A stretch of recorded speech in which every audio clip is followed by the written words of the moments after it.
ஆனா பீகாரை சார்ந்திருக்கக்கூடிய முதலமைச்சர் திரு நிதிஷ்குமார் அவர்கள் பெண்களை முன்னேற்றுவதற்காக, வேலை வாய்ப்பை உருவாக்குவதற்காக ஒரு திட்டத்தை கொண்டு வர்றாங்க. 10,000 ரூபாய் முதல் கட்டமா கொடுத்திருக்கிறாங்க. தேர்தலுக்கு பிறகு மறுபடியும் கொடுக்க போறாங்க. அதே போல இவங்க காங்கிரஸ் கட்சி என்ன சொன்னாங்க? நாங்க வரும்பொழுது 2 லட்சமா கொடுப்போம், 3 லட்சமா கொடுப்போம் இவங்களுக்கு தானே சொன்னாங்க. செல்வ பெருந்தகை அவங்களுடைய கட்சி சொல்லவே இல்லையா? அவங்க வாய் மூடிட்டு உட்கார்ந்தாங்களா? மக்கள் 2 பக்கம் கேட்டாங்க. சரி, காங்கிரஸ் கட்சி 2 லட்சம் 3 லட்சம் கொடுக்குறேன்னு சொல்றாங்க. பாரதிய ஜனதா கட்சி ஜேடியு கூட்டணி ஆல்ரெடி 10,000 போட்டுட்டாங்க. இன்னும் 1,90,000 போடுவாங்க. இரண்டையும் பாற்று விட்டு மக்கள் முடிவெடுத்திருக்கிறாங்க. அதனால ஜனநாயகத்தை பொறுத்தவரை மக்களுக்கு சாய்ஸ். அவங்க செலக்ட் பண்ணியிருக்கிறாங்க. கிட்டத்தட்ட கடந்த 20 ஆண்டுகள்ல 25 ஆண்டுகள்ல 20 ஆண்டு முதலமைச்சராக இருந்த நிதிஷ்குமார் அவர்களை நம்பி மறுபடியும் ஆட்சி பொறுப்பை ஒப்படைச்சிருக்கிறாங்க. வரலாறு காணாத தோல்வி காங்கிரஸ். 5 சீட்டு ஜெயிச்சிருக்கிறாங்க.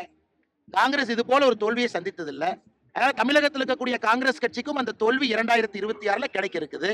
அதனால அதனுடைய கட்சியினுடைய தலைவர் வயிற்றெரிச்சல்ல பேசுவதாகத்தான் நாங்கள் பார்க்கின்றோம். பீகார் சட்டமன்ற தேர்தல் முடிவுகளை தமிழக சட்டமன்ற தேர்தலோடு எப்படி பொருத்தி பார்ப்பீங்க? ஆனா மோடி அவர்கள் மீது மோடி அவர்களுக்கான செல்வாக்கு, நல்ல அரசு வேண்டும் என்கின்ற செல்வாக்கு, குடும்ப ஆட்சி வேண்டாம், தேஜஸ்வி யாதவ் வேண்டாம் என்கின்ற மக்களுடைய நிலை, காங்கிரஸ் எந்த கூட்டணியில் இருந்தாலும் அந்த கூட்டணியை தோற்கடிக்க வேண்டும் என்கின்ற எண்ணம், இதை நான் தமிழ்நாட்டில் பாக்குறேன். குடும்ப ஆட்சி வேண்டாம், திமுக வேண்டாம். காங்கிரஸ் இருக்கக்கூடிய கூட்டணி தோற்கடிக்கப்பட வேண்டும் என்றால் அவர்களுடைய காங்கிரஸ் டிஎம்கே கூட்டணி தோற்கடிக்கப்பட வேண்டும். மோடிஜி மீது, நல்லாட்சியின் மீது நம்பிக்கை. அது இன்னைக்கு நாம அனைத்து இந்திய அண்ணா திராவிட முன்னேற்ற கழகத்தின் கூட இருக்கிறோம்.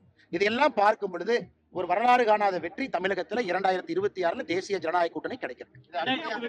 2026 கூட்டணி முதல் சதவீதம் அமைப்பாங்க அப்படின்னு சொல்லிட்டு பிரேமலதா விஜயகாந்த் சொல்லியிருக்காங்க.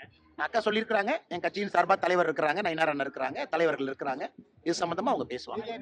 பீகார்ல சட்டமன்ற பெரும்பான்மை பெற்றதுனால தமிழ்நாட்டில் நீங்க அதிமுக நிர்பந்திக்கிறதுக்கு வாய்ப்பு இருக்கா சார்? அதெல்லாம் பேசுவதற்கான காலமும் நேரமும் இது இல்லைங்கன்னா, மரியாதையான கூட்டணி. நிதிஷ்குமார் அவர்கள் எங்களை விட நல்லா புரிஞ்சுக்கங்க, 2020 கம்மியான எம்எல்ஏக்கள் பெற்றிருந்தார்கள். நிதிஷ்குமார் அவங்கள முதலமைச்சராக இருக்கும். 2025 எங்களை விட கம்மியா சட்டமன்ற உறுப்பினர்கள் நிதிஷ்குமார் அவங்க பெற்றிருக்கிறாங்க. மறுபடியும் முதலமைச்சராக இருக்கிறோம். காரணம் கூட்டணி தர்மம். கொடுத்த வாக்கு, கொடுத்த மரியாதை, ஒன்றாக இருக்கின்றோம். பீகார்ல நாட்டுக்கு காங்கிரஸ் எங்கேயாச்சும் ஒரு இடத்துல கூட்டணியில இருந்து அவங்கள விட கம்மியா வந்த ஒருத்தர் முதலமைச்சர் ஆக்கின வரலாறு காங்கிரஸ் இருக்காங்கன்னா கிடையாது. இப்ப காங்கிரஸ் என்ன ஜனநாயகம் பேசுறாங்க? கொடுத்த வாக்கும் கொடுத்த மரியாதையும் அப்படியே காக்கக்கூடிய ஒரு கூட்டணி தேசிய ஜனநாயக கூட்டணி. 2020 ஒருக்கா பண்ணி தான் நீங்க புளுக்குங்கலாம். 2025 இரண்டாவது முறையும் செய்திருக்கின்றோம். 89 எம்எல்ஏ, 85 எம்எல்ஏ நிதிஷ்குமார் அவர்கள். ஏன்னா அவர்கள் தலைமையில் எலெக்ஷனுக்கு போனோம். அதனால நிச்சயமாக எல்லா கூட்டணியும் பாரதிய ஜனதா கட்சி அப்படித்தான் பார்க்கும்.